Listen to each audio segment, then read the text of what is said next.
Chyawanprash pro wrestling league powered by Thums Up में अब वक्त आ गया है बाउट नंबर 3 का। दिल्ली वीर की ओर से आ रहे हैं यासिर अली मार्क एल्फे।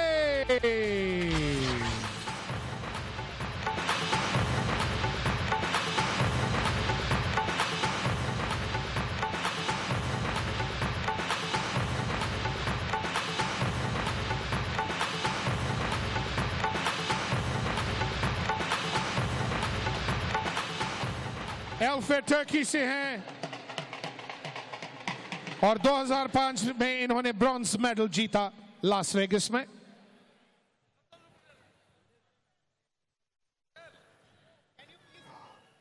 हरियाणा हैमर्स की ओर Dabur Chyawanprash pro wrestling league powered by Thums Up में अब आ रही हैं ओक्साना हरहेल।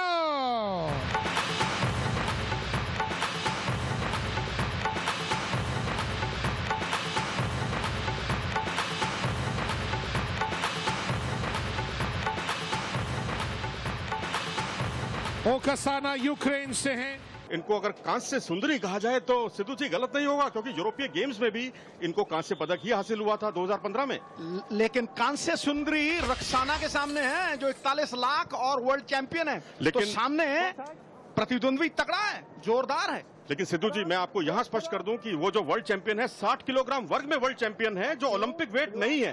जबकि एलिफ जेल जो है 58 किलोग्राम में है और वो ओलंपिक वेट है। और जहां ओलंपिक वेट होता है वहां कड़ा मुकाबला होता है, कड़ी प्रतियोगिता होती है। तो इस लिहाज से हम कहीं भी अंडर एस्टिमेट नहीं कर सकते जैसलमेर एलिफ जेल को। मेरे ख्याल से किसी भी रेसलर को आप अंडर एस्टिमेट नहीं कर सकते। यहाँ पर कुछ देखा हमने, अपसेट्स भी हुए हैं और ये बाउट मुझे लग रहा है कि बड़ा ही इवनली बैलेंस्ड अब तक के नजर आया है। हालांकि केवल आधा ही मिनट अब तक हुआ है।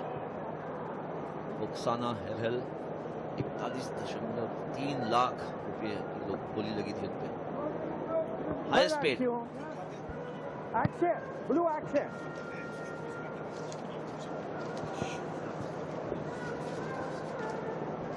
55 सेकंड हो चुके हैं इस मुकाबले के और अभी तक स्कोर अंकित नहीं हुआ। ये है सुजीत मान कोच दिल्ली वीर के और साथ में ज्ञान सिंह। और ये मुकाबला ओक्साना जो कि वर्ल्ड चैंपियन है 60 किलोग्राम वर्ग में, लेकिन ओलंपिक वेट नहीं है।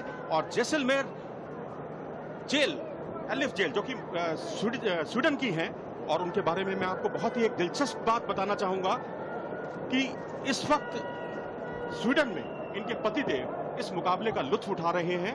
उनसे कुछ देर पहले मेरी बात हुई। फारी यूलिया है इनके पति, जो कि इनके कोच भी हैं, और उनका एक यही निर्देश है कि अगर वो एज यूजुअल खेलें तो निश्चित तौर पर उनको जीत से कोई नहीं रोक सकता।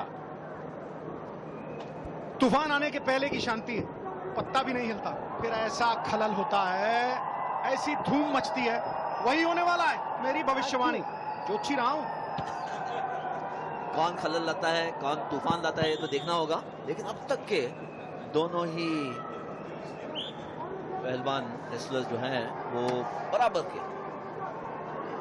जी हाँ बिल्कुल। और इस वक्त रोमांच अपने पूरी पराकाष्ठा पर, और 0-0 का स्कोर। नियमानुसार यदि पहले 2 मिनट तक कोई भी पहलवान अंक नहीं बटोरता तो ऐसी स्थिति में पैसिविटी देखी जाएगी, और जिसकी पैसिविटी होगी उसको आधे मिनट में अंक बटोरने होंगे। और यदि वो अंक नहीं बटोर पाता तो वो अंक विपक्षी को मिल जाएगा, और वही हुआ। और एक अंक बटोरने में कामयाब रही जैसलमेर जेल। लगता है उनके पति की भविष्यवाणी अयाज बिल्कुल सही साबित हो रही है।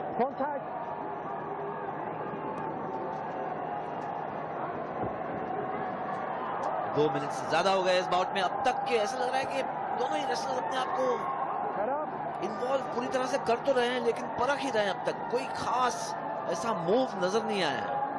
हमारे साथ स्टूडियो में हमारे साथ जुड़ चुके हैं इस वक्त रमन भनोट।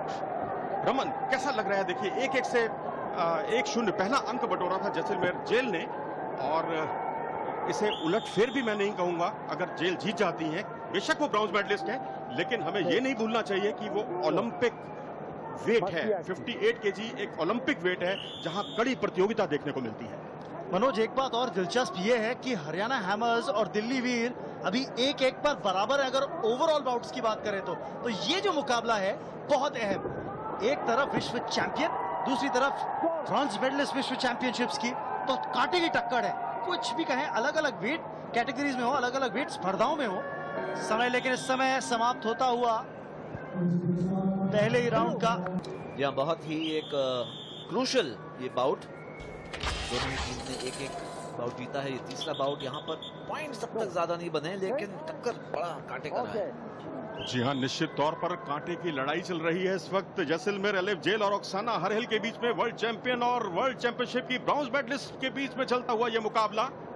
दूसरा हाफ और 1-0 की बढ़त जैसलमेर में जेल के पक्ष में। और ये मैं आपको बता दूं कि स्वीडिश मूल की हैं और तुर्की से खेलती हैं। ड्यूअल सिटीजनशिप इनके पास, दोहरी नागरिकता। और ये खेमे की पोजीशन का देखना कितना लाभ उठा पाती हैं। एक सुनहरा अवसर, और इसके साथ ही पीछे आई खूबसूरती के साथ, लेकिन हाथों की ग्रिप अभी तक जैसलमेर से छुड़वा नहीं पा रही। ओक्साना हरहेल अपनी ख्याति के अनुकूल प्रदर्शन करते हुए कहां वो पिछड़ रही थी रमन, और इस वक्त वो 1 पॉइंट से आगे हो गई है। तो देखिए, ज्यादा देर तक आप पिछाड़ नहीं सकते हैं। विश्व चैंपियन अपनी धाक जमाने के लिए तैयार। और पहले हम चर्चा कर रहे थे कि जब बोली लगी थी प्लेयर्स की, तो सबसे ज्यादा एक्सपेंसिव बाय ऑक्शन के अंदर इन्हीं की थी। और इस दाव ने आपको बताया कि क्यों, कि बिजली की तरह इतना सडनली उन्होंने मूव किया और फिर एक टेक डाउन किया, और यहाँ पर 1 पॉइंट से आगे अब। और एक और चीज याद रखिए कि युवा प्रतिभा है ओक्साना हरहेल, जितनी तारीफ करे उतना कम। हरियाणा की लिए खेलती हुई, और ये डेंजर पोजीशन में गिराया था, खतरनाक हो सकता है। बाईफॉल का खतरा मंडराता हुआ इस समय। और जिस तरह चेहरे पर उन्होंने हाथ लगाया था, वो भी एक आपत्तिजनक उसको भी करार दिया जा सकता है। और ये बाईफॉल के आधार पर कुश्ती जीतते हुए कामयाब रही। पिछड़ने के बाद शानदार तरीके से वापसी की थी ओक्साना हरहेल ने। पहले हाफ में ही बहुत जल्दी उन्होंने एक अंक गंवाया था, उसके बाद शानदार तरीके से वापसी की, डेंजर पोजीशन पर गिराया, और उसके बाद चितपट के आधार पर केडी जाधव स्टेडियम की छत दिखाने के लिए मजबूर कर दिया उन्होंने अपने अपोनेंट को। और रमन, क्या अचानक इस मैच का रिजल्ट आया इस बाउट का। देखें, आप पहले बाउट में ऐसे लगा कि शायद एक बैटल ऑफ एट्रिशन हो जाएगा, लेकिन वैसा हुआ नहीं।